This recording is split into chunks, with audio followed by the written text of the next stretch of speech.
Recibimos con un fuerte aplauso a la general Maribel Acosta Villegas.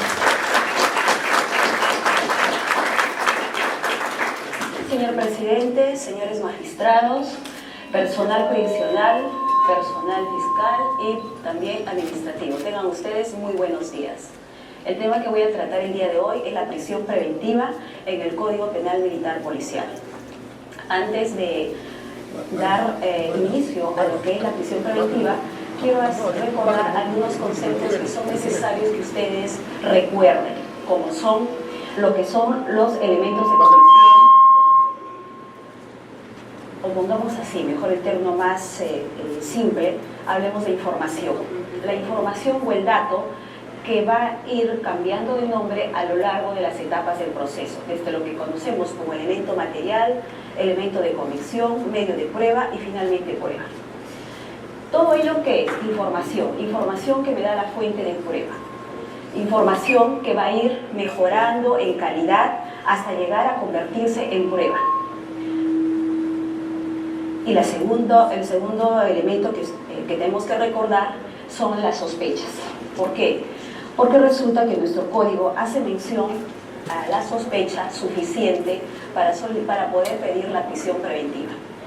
Y respecto a las sospechas, ustedes recordarán, hay una casación de Moquegua en la que se habla de una sospecha simple, de una sospecha reveladora, de una sospecha suficiente, de una sospecha fuerte y una certeza que ya es a nivel de la sentencia. Cuando hablamos de sospechas y recurriendo de repente a un concepto bastante simple de lo que son las famosas sospechas, ¿qué podemos decir de las sospechas? Que las sospechas son pues aquellas conjeturas o aquellas suposiciones de que alguien es culpable, basado en indicios, en apariencias. Entonces, con ello voy a pasar ahora a lo que es la prisión preventiva. La prisión preventiva es una medida cautelar. La medida cautelar es el género, la medida de coerción es la especie. La medida cautelar tiene como finalidad asegurar la sentencia, ¿no? Si hablamos de una obligación de dar suma de dinero, yo voy a asegurar la sentencia para que el demandado me pueda pagar cuando se dicte la sentencia y se puede ejecutar. Esa es una medida cautelar. Pero la prisión preventiva, al ser una especie, no tiene esa finalidad. Su finalidad es otra. ¿Cuál? Puede ser que no obstruya la investigación, el imputado, o que no se fugue. Esa es la finalidad. Esa obstrucción, o que se vaya a fugar, me va a impedir tenerlo en el momento del juzgamiento. Por lo tanto, en la medida de coerción no hablamos de asegurar la sentencia. Ese es un gran error que muchos abogados, muchos operadores del derecho suelen confundir, porque la diferencia es bien clara. Bien, entonces, la medida de coerción es una medida cautelar, siendo la especie, pero como género, medida de coerción. Ustedes encontrarán en el artículo 321 varias medidas de coerción. Hay 8, y la más gravosa es la prisión preventiva. Vamos ahora a la primera diapositiva. ¿Cuáles son los presupuestos de la prisión preventiva que tiene que acreditar el fiscal y obviamente que el juez tendrá que fundamentar debidamente? Porque la regla general es que el procesado afronte el proceso en libertad, no privado de su libertad. Por lo tanto, se tiene que cumplir estos presupuestos. No podemos decir que la justicia militar policial está aparte, como una isla que no tiene nada que ver con lo que sucede en la jurisprudencia de la vía ordinaria. Sí, estamos sumamente vinculados a ellos. ¿Por qué? Porque de existir un proceso de habeas corpus, los jueces van a tener que hacer seguramente sus descargos para demostrar que sí cumplieron con los 5 presupuestos y que sí se dan para el caso concreto. La primera es la causa probable. Entonces yo tendría que colocar en mi requerimiento fiscal 1, causa probable. Aparte que tendría que iniciar, ¿no? Solicito la prisión preventiva, XX y todo lo que es la parte introductoria. Pero vámonos al primer presupuesto, causa probable. ¿Qué significa la causa probable? Ahí vamos a tener en cuenta la narrativa de los hechos y luego lo que se llama los elementos de convicción. Y por eso es que inicié con el término de elemento de convicción al referirme al dato, a la información. Información que me da el testigo, información que me da el perito, información que me da la sangre, los casquillos, el arma, las huellas.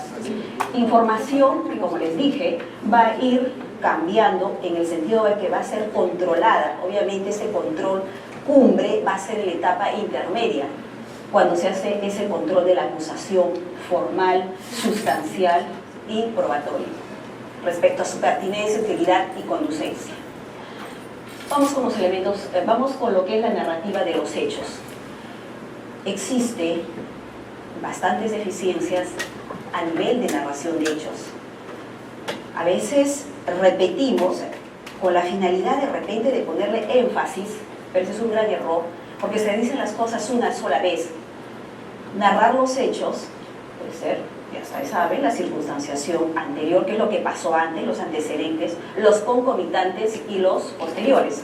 Pero a nivel de la prisión preventiva, esa narrativa tiene que tener una fortaleza y una potencia, para el caso nuestro, como nos vamos a ver posteriormente, de suficiente en narración de hechos, porque esos hechos van a tener que sostenerse sobre un dato, sobre una información, en calidad de suficiente.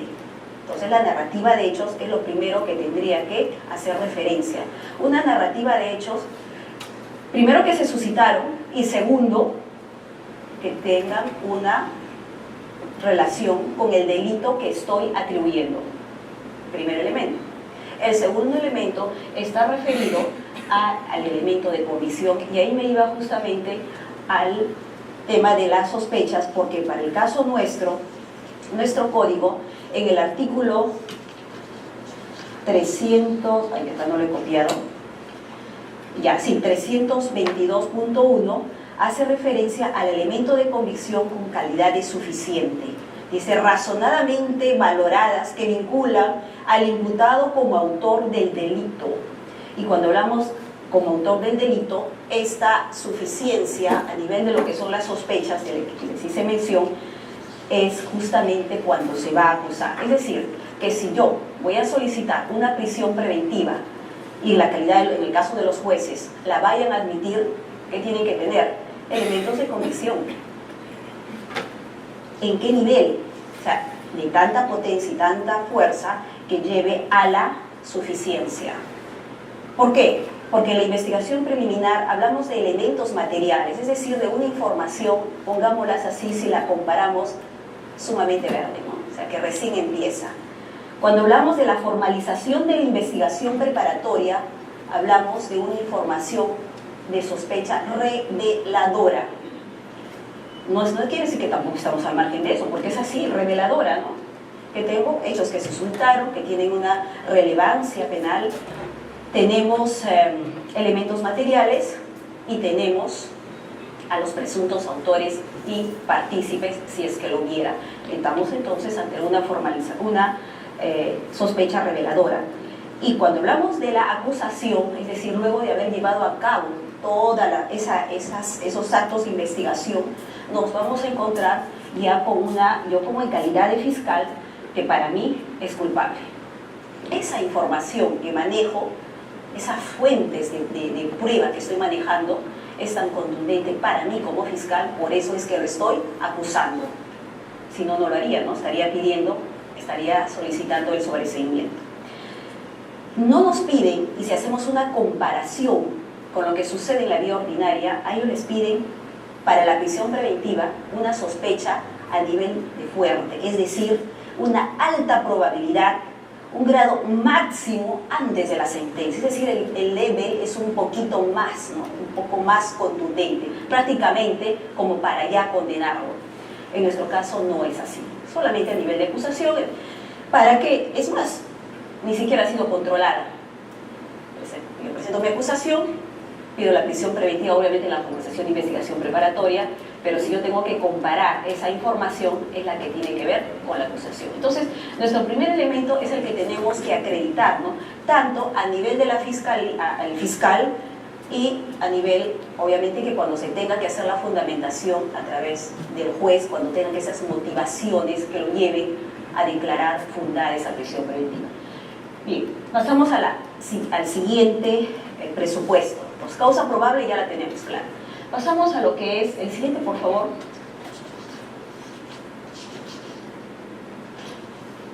Ya, los niveles de sospecha ya los vimos. Vámonos a la prognosis de la pena. Tenemos que consignar dos, prognosis de la pena. Y cuando hablamos de la prognosis de la pena, el artículo 329.2 del Código Penal Militar Policial, que nos dice: la prisión preventiva no procede cuando el delito tuviera previsto hasta 3 años de pena privativa de la libertad. ¿Eso es la segunda? Ya. ¿Qué significa? Que podríamos pedir cuando el delito tiene una pena de 1, no, 2, no, tiene que ser 3. Porque así nos lo dice, de 3 para arriba, porque si hasta 3 no procede, quiere decir de 3 para más, ¿no es cierto? Porque así lo dice. La prisión preventiva no procede cuando el delito tuviera previsto hasta 3 años de pena privativa de la libertad. Contrario sensu, más de 3 años sí es posible. Eso creo que no está difícil, solamente veo el código y punto. Segundo. Tercero, vámonos al tercer presupuesto, el peligro procesal. Por favor, el tercero, el peligro procesal. Sabemos que el peligro procesal es o uno o es otro, o porque se va a fugar o porque va a obstaculizar, ¿no es cierto? Pero en la experiencia nuestra, ¿cuál es lo más común? La obstaculización. Porque ¿quién se va a fugar? Los policías, los integrantes de las Fuerzas Armadas tienen sus casas, sus familias, sus trabajos, tiempo de servicios, entonces no se van a fugar. Pero vamos a hacer mención a ello, pero lo que sí podría darse es una obstaculización. Vamos miren, el peligro procesal es el corazón de la medida. Pasamos a lo que es el peligro procesal. Entonces vamos a analizar uno por uno. Primero, por favor, señor, la siguiente. Ya, el riesgo de fuga. El riesgo de fuga, ¿qué es lo que tendría que ser la parte contraria? Tendría que demostrar que sí tiene arraigos. En el caso concreto, ausencia de arraigos, gravedad del hecho, vamos a ver la facilidad de fuga y nuestro código también, imagínense, el 329.2 ya lo dice. Por favor, ayúdenme con la lectura para que no se vuelva esto un monólogo. ¿Qué dice el 329? Si las circunstancias del hecho y las condiciones personales del imputado hagan que ante la posible condena efectiva que pueda recaer, no se sustraerá a la autoridad del colegiado, no procede prisión preventiva. Entonces, contrario sensu, si se va a someter a lo que el colegiado va a notificarlo, de seguro que no cabría el riesgo de fuga. El riesgo de fuga es ausencia de arraigo, ¿no? Gravedad del hecho, facilidad de fuga. Un poco complicado que se pueda dar en la circunstancia del personal militar y policial en actividad, ¿no? O también si está en retiro, podría ser, ¿no? Porque lo van a procesar porque ya se encuentra en retiro, pero por hechos que cometió cuando estaba en actividad. Ahí sí podría darse el caso, así que lo colocamos por si acaso. Siguiente. Bien, este es el más común para el personal que se encuentra en actividad, el peligro de obstaculización, protegiendo la verdad del proceso. Entonces tenemos o el entorpecimiento procesal, la manipulación de pruebas o la influencia sobre testigos. Es decir, alguien que está en contacto con el cargo es de seguro que podría obstaculizar. ¿De qué manera? Podría desaparecer información, podría destruir información. Claro, porque estoy en relación con el cargo. Entonces es necesario que no se encuentre en el cargo para que no lo haga. Por lo tanto, esa es una posibilidad. O actos que dificulten las diligencias necesarias, ¿no? O la influencia de los testigos, que sería lo más y lo hemos visto seguro en redes sociales, recordarán algún hecho que hace poco lo han visto en el TikTok, de un general, ¿no? Que, bueno, le da un golpecito, pareciera, ¿no? Acá en el casco, pero luego sale ante las redes sociales, públicamente, él bien parado ahí, el general, y a su lado el suboficial, y que diga, no, sí, fue, no, esto ha sido como un tema de que era para maximizar la labor policial, y no en ningún momento yo me sentí ofendido. Claro, pues si estoy a tu lado, tienes que hablar lo que yo te digo, ¿no? Porque si no, lo que te viene es el cambio o alguna arbitrariedad de discriminación. Entonces, ese es un claro ejemplo de que podría darse un pedido de prisión preventiva. Pero claro, tenemos que ir pasando por todos estos presupuestos: la causa probable, la prognosis de la pena, el peligro procesal. Porque si yo no cumplo con los 5 presupuestos, no puedo solicitarlo. Siguiente, por favor. La duración de la medida. ¿Qué nos dice la norma? Para ello también nuestra norma nos va a decir lo siguiente, ¿no? Plazo máximo de 2 años. Es decir, no puede superar los 2 años. Puede ir 1 mes, 2 meses, 3 meses, 4 meses. Y si se pasa los 2 años, porque hay investigaciones que han llegado a la vocalía, de verdad ya faltando poco para que prescriban. Claro que eso ya se encuentran en OCMA, ¿no? Porque están esperando, pareciera que prescriba, ¿no? Malévolamente, es decir, ya se han representado en sus mentes de que esto pase y lo ejecutan. ¿De qué manera? Guardando el expediente, escondiéndolo, esperando que ascienda para que luego se vaya a la vocalía, ¿no es cierto? Y esa es una realidad. Por lo tanto, vamos a hablar que la duración de la medida hasta 2 años, porque si le va a cumplir los 2 años, pues automáticamente el procesado va a tener que salir, ¿no? Salir de libertad. Bien, pasamos ahora a la siguiente presupuesto, señor, por favor. Y este es el último. Entonces seguimos, repito: causa probable, 2, prognosis de la pena, 3, duración de la medida, 4, peligro procesal, sea por fuga o por obstaculización. Todos tienen que estar. Es decir, difícil aprender esto no es. ¿Y qué están? Uno por uno, demostrar, ir llenando. Si cumple, ya no cumplió, entonces no se puede pedir. Luego pasamos a la proporcionalidad. Habrán seguro escuchado hablar de Robert Alexis, que sería muy bueno que lo lean en el mundo del derecho constitucional, pero si no, vamos a hacer algo muy resumida y sencillo y práctico para que ustedes recuerden sus conocimientos de pregrado y de posgrado, si ya los tuvieran. Vamos a la proporcionalidad y también nuestro código en el 322 del Código Penal Militar Policial, que es lo que dice: toda medida de coerción debe ser proporcional a la finalidad perseguida, el análisis en 3 niveles que garantice el respeto de los derechos fundamentales. Observen el 322, esta es la parte de la doctrina. Idoneidad, miren, orden, ¿ah? Idoneidad, necesidad y proporcionalidad. Para acordarnos, el abecedario, primero es la I, ¿no es cierto? Luego viene primero es la N o la P, ¿cuál es? ¿La N o la P? Excelente, entonces estamos con la necesidad, pues luego viene la proporcionalidad. Entonces, idoneidad, necesidad y proporcionalidad. Si hablamos de la idoneidad, acá vamos a recordar 2 palabras claves: lo que es medio, fin. Medio, fin. El medio es la prisión preventiva. El fin, que no se escape. El fin es que no obstruya. Y para mí, yo voy a fundamentar que mi medio es la prisión preventiva. Listo. Mi medio es la prisión preventiva. Y lo voy a fundamentar, porque es la única forma de lograr el fin. Que no se escape, que no me obstruya. Lo tengo que fundamentar. Parte de lo que es la proporcionalidad, así que ustedes le colocan proporcionalidad 5 y 5.1 idoneidad. 2, necesidad.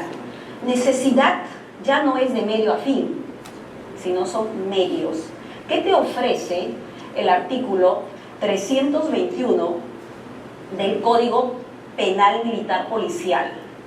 Tú tienes ahí 8 medios para lograr el fin al que tú has referido en la idoneidad. ¿Por qué no pides la suspensión en el ejercicio del cargo? Tendré que decir, de los 8, ¿Por qué no pediste la suspensión en el ejercicio del cargo?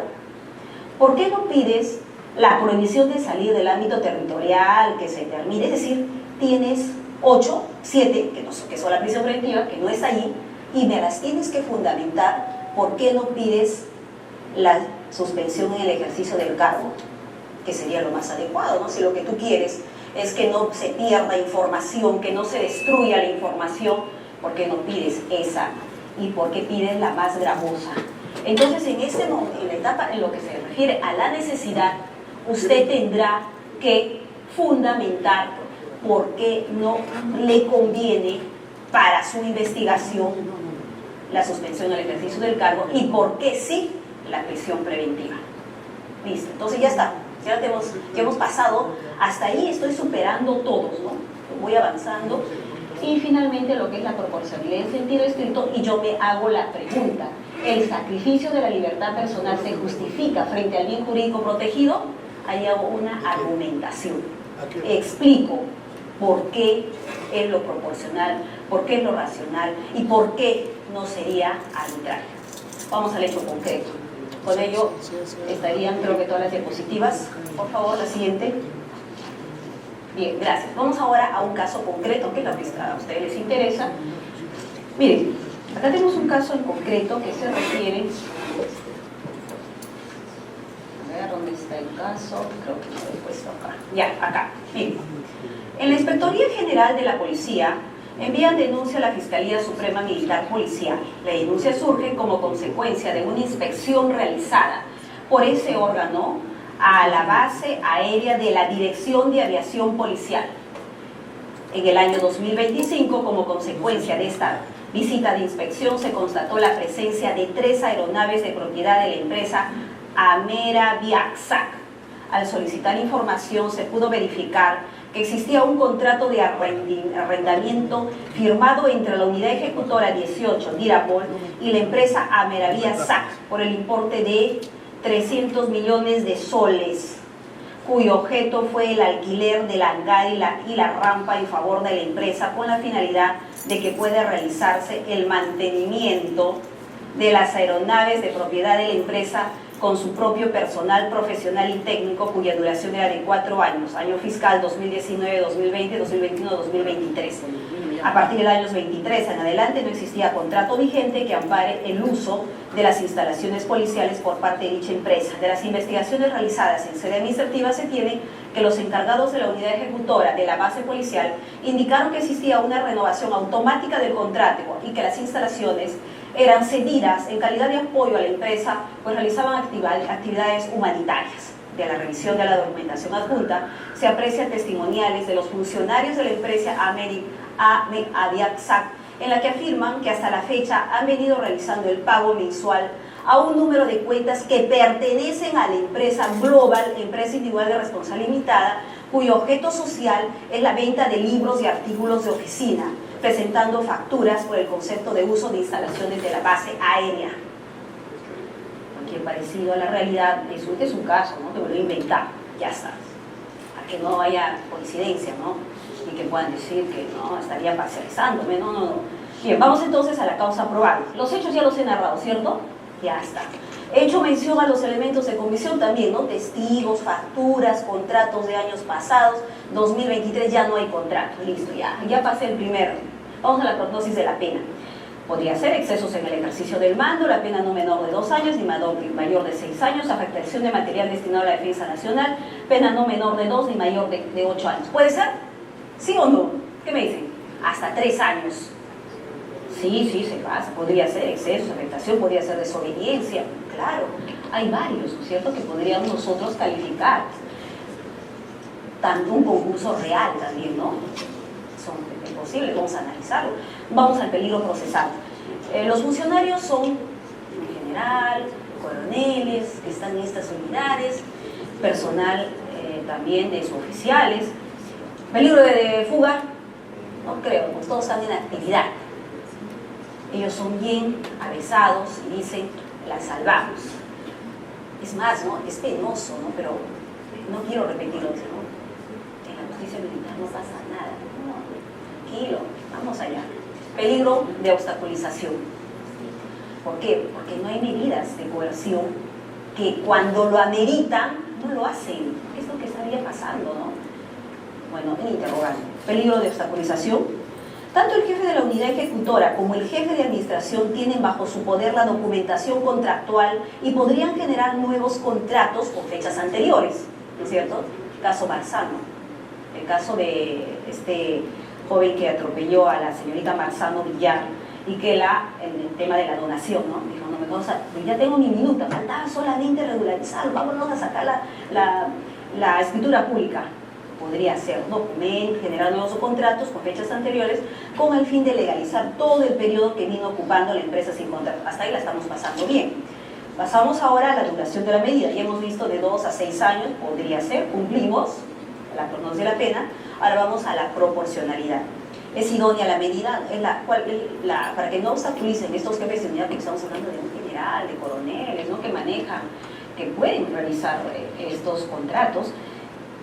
Y la necesidad, hay otra medida que sea menos gravosa.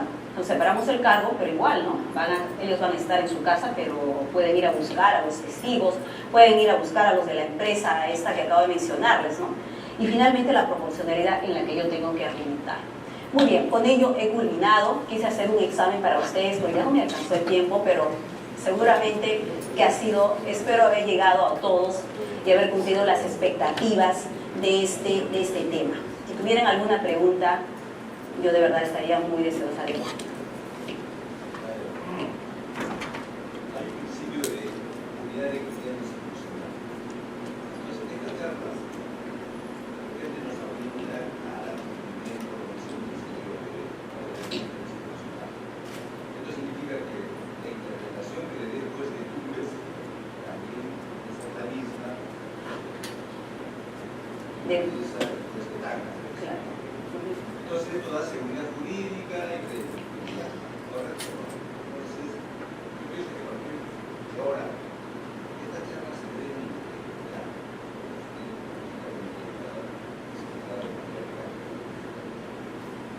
Yo tengo acá un pequeño, de repente una crítica. Derecho a la igualdad. Derecho a la igualdad. Es un derecho fundamental. En sus tres vertientes, igualdad ante la ley, igualdad de trato, igualdad de oportunidades. Acá viene de repente una crítica bastante complicada, diría yo, ¿no? ¿Por qué? Porque no es crítica, es autocrítica. En los 35 años que vengo trabajando en el Foro Militar Policial, nunca, jamás, los supremos han dictado prisión preventiva. Nunca, en los 35 años. Y yo reto a cualquiera para que me saque esas estadísticas. Nunca. ¿Por qué? Entonces, ahí se está vulnerando el derecho de igualdad ante la ley, igualdad de trato. ¿Por qué a los suboficiales sí y por qué a los coroneles o generales no? Entonces, nosotros los que hemos trabajado en provincia siempre hacíamos esas críticas a nuestros supremos. Y la verdad que yo no quiero ser víctima de esas críticas. Y como dirían los jóvenes, con el respeto que te tengo, Maribel, hazte una, por lo menos. Por favor, hazte una. Yo sé que de repente, por competencias específicas, no te corresponde de oficio la prisión preventiva, ¿no? Pero, ¿por qué no articulan entre usted, bueno, académicamente, no por un caso especial, ¿no es cierto? Como segundo punto, has invocado una casación. Esto obliga a todos nuestros magistrados que tienen que estudiar todas las casaciones del Poder Judicial. Ahí un poquito como que no estoy de acuerdo, ¿no? Lógicamente podremos tomar en cuenta el argumento, ¿no? Que es muy importante, ¿no? Después, y también tenemos que tener en consideración la cuarta disposición de la Constitución Política del Estado, que dice que se tiene que interpretar de acuerdo a la Declaración Universal de Derechos Humanos y a los tratados internacionales, ¿no? Porque no olvidemos que hay un control difuso, ¿no es cierto? Control de convencionalidad y control constitucional. Esas van tres cositas, por favor, Mario. Muchas gracias. general, muchas gracias por la pregunta. La culmino, la termino. Bien, entonces el pedido de prisión preventiva puede ser que una sea el que de repente no recordemos estas categorías, puede ser una, y según de repente no se presentan las situaciones, ¿no? Pero eso no es tan cierto, ¿no? Porque, ¿me escuchan? ¿Se me escuchan? ¿Sí? En TikTok, en Facebook, en todo lo que es redes sociales, estamos escuchando, nos bombardean, especialmente a nivel de la policía, de presuntos autores y partícipes de delitos. Entonces, esto ya está pues a nivel de lo que son los fiscales, ¿no? Los que tienen que realizar esta labor. Y bueno, con la explicación yo creo que ya van a tener mucho más, les va a ser mucho más fácil, ¿no? El tema del uso de la jurisprudencia, pues en el tema de la prisión preventiva, hay varias casaciones que uno dice que respecto a la imputación necesaria. Bueno, hay varias, ¿no?, que están relacionadas a ello, que si hubiera en otro momento podríamos de repente generar un pequeño curso así chiquito, y sería interesante también que empecemos de repente a trabajar, sí, porque no es muy claro. ¿Qué hora es, por favor? Ya falta un poquito, ya me voy, no se preocupen. Lo que quiero es decirles de que de repente, para poder afianzar lo que hemos hecho el día de hoy, podríamos trabajar lo que son las categorías del delito, ¿no? Las que son las más comunes, lo que es la tipicidad, la antijuricidad, la culpabilidad. Y con ello yo creo que ya todos estaríamos, o sea, en realidad lo que falta es solamente, todos lo saben, todo lo que yo he explicado, todos lo saben. Lo que solamente faltaba era recordar, nada más, ¿no es cierto? Ya lo han recordado, ya lo tienen organizado, y si quieren mis diapositivas, yo excelente, pues me permite, por favor, usted quiso participar. Un minuto, ¿no? Porque ya nos tenemos que ir.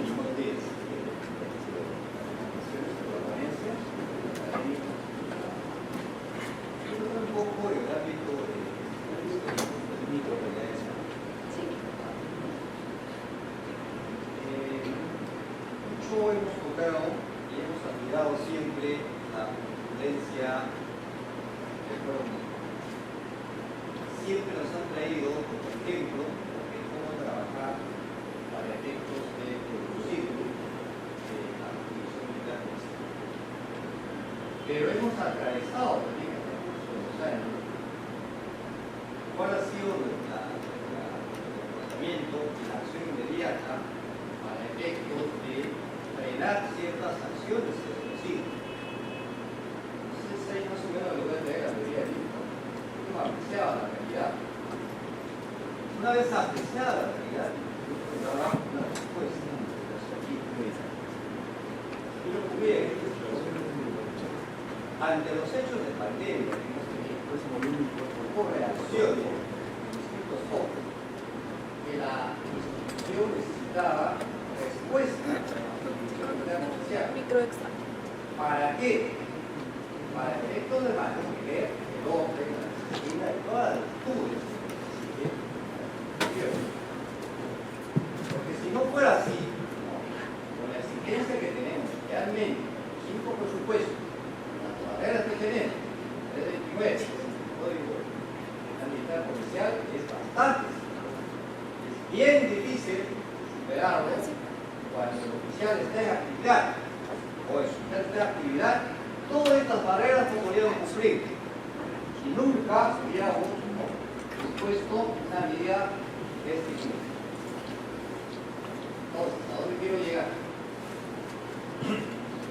Necesitamos revisar y producir la doctrina que tenemos. ¿Cuál fue el razonamiento de ese entonces de los magistrados para efectos de imponer esta medida de previsión? La exigencia académica no lo va a superar, no vamos a poder. Entonces, cuando se mide la prisión preventiva en las instituciones penales, entonces, previamente debo, ¿cuál es el fin? ¿Cuál es el fin? Académicamente, nos ha ilustrado que el fin es para tener presente y para poder, ¿no?, tener esa persona y poder sentenciar. Ese es el fin. La necesidad, la medida preventiva. Disculpe que lo corte, dígame la pregunta concreta porque ya va a ser la hora. ¿Cuáles Sí. son los elementos de protección que usted recomienda o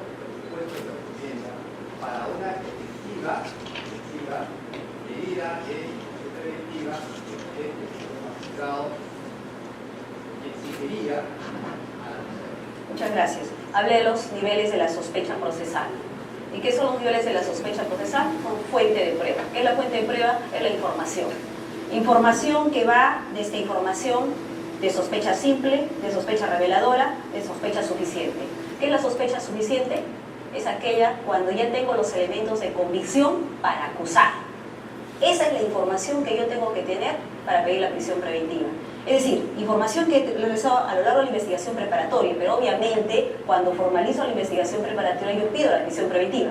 ¿Qué quiere decir? Que al momento de que formalizo la investigación preparatoria, yo ya tengo elementos de convicción con el nombre de suficientes. ¿Qué suficientes? Que estoy listo pues, para demostrar que este caso tiene futuro para juzgamiento. Esa es.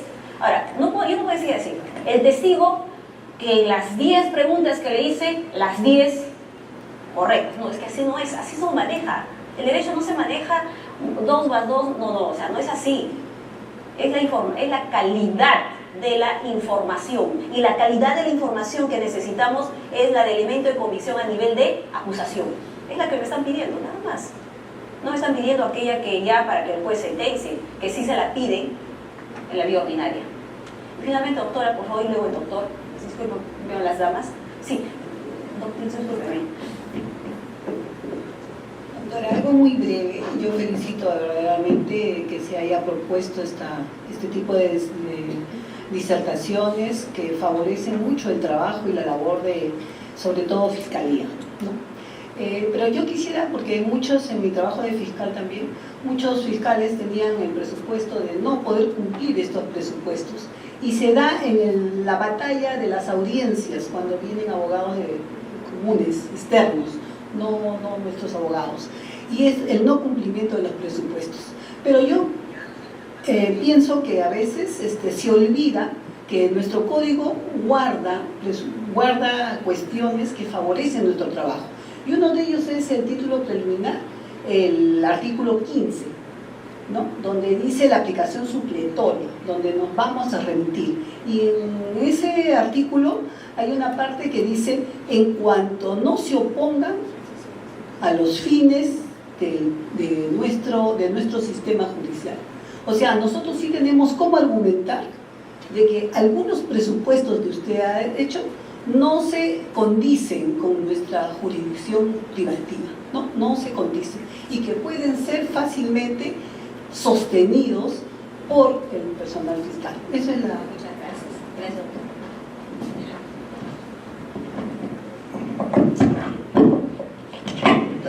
Doctora, sí, lo felicito en primer lugar por su exposición. Una inquietud.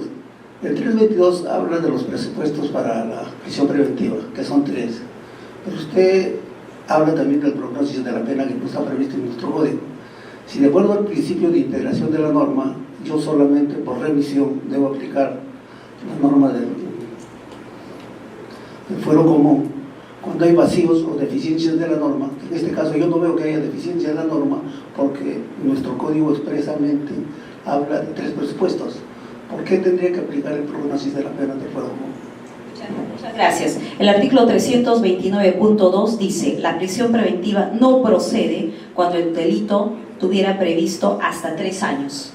Entonces eso es pronóstico de la pena, porque no puedo pedir la prisión preventiva si la pena a imponer, de acuerdo al código tal cual está en el artículo, el código diga 1 año o 2 años. ¿Qué quiere decir? Que haciendo una interpretación sistémica tenemos que agregar pronóstico de la pena, porque acá lo dice 329.2. Por eso le tenemos que incorporar. Es verdad, nuestro código se menciona 3, pero haciendo la interpretación sistémica llegamos a los 5. O sea, es igual. Y con ello terminamos, por favor. Gracias. Mira, primero felicitarla por su excelente disertación. Una inquietud desde el punto de vista de asociación de ideas. Hemos tomado conocimiento este fin de semana de un caso de un coronel de la policía que hizo plantación de oro, ¿no? De lingotes de oro. Revisando un poco por amigos académicamente anoche, se le ha pedido prisión preventiva y justamente por obstaculización de la administración de justicia y peligro de fuga. En la eventualidad de que ese proceso, ese coronel, sea también investigado acá en la justicia militar por delitos de función en cuanto a la asociación de ideas de peligro de fuga que está interpretando el Poder Judicial? ¿Por qué necesariamente nosotros solo debería ser la asociación porque se encuentra en actividad y no hay peligro de fuga? Creo que debería de necesitar un mayor análisis con relación a ese punto. Y en la eventualidad de que se conociese acá este proceso, ¿nosotros tenemos la posibilidad de darle prisión preventiva o no? Muy buena pregunta. Entonces, Soto, la primera es, voy por la segunda, ¿no? Ya le dictó prisión preventiva, ¿verdad? Ya, pregunto, si ya está a prueba de su libertad, ¿hay obstaculización? Claro, no por nosotros, ¿no? ¿Podría obstaculizar si ya usted se encuentra en un penal? No. ¿Se puede fugar? No. Pero la pregunta es, ¿y qué tal si le dan libertad? Porque saben que la medida de coerción puede modificarse en cualquier momento, ¿no? Yo diría, si ahorita no hay el peligro de fuga ni la obstaculización, es de seguro que no se la van a dar, ¿no? Porque no se cumple el presupuesto del peligro procesal. Que podría escapar si es que le dan la libertad. Entonces eso de que podría, no cabría. No se daría la figura. Y el segundo, que no la capté, ¿cuál era?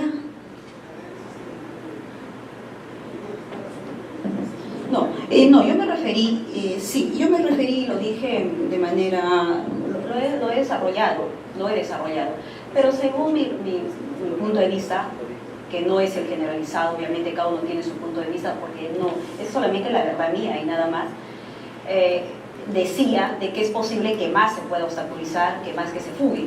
Pero que puede darse la fuga, claro que sí. Les puse el ejemplo de personal que pudiese estar ya en retiro y que le hice un proceso que cuando estuve en actividad. Entonces ahí sí ya se puede jugar, tiene pensión, tiene todo, me escapo. Podría darse. Entonces es cuestión de analizar caso por caso.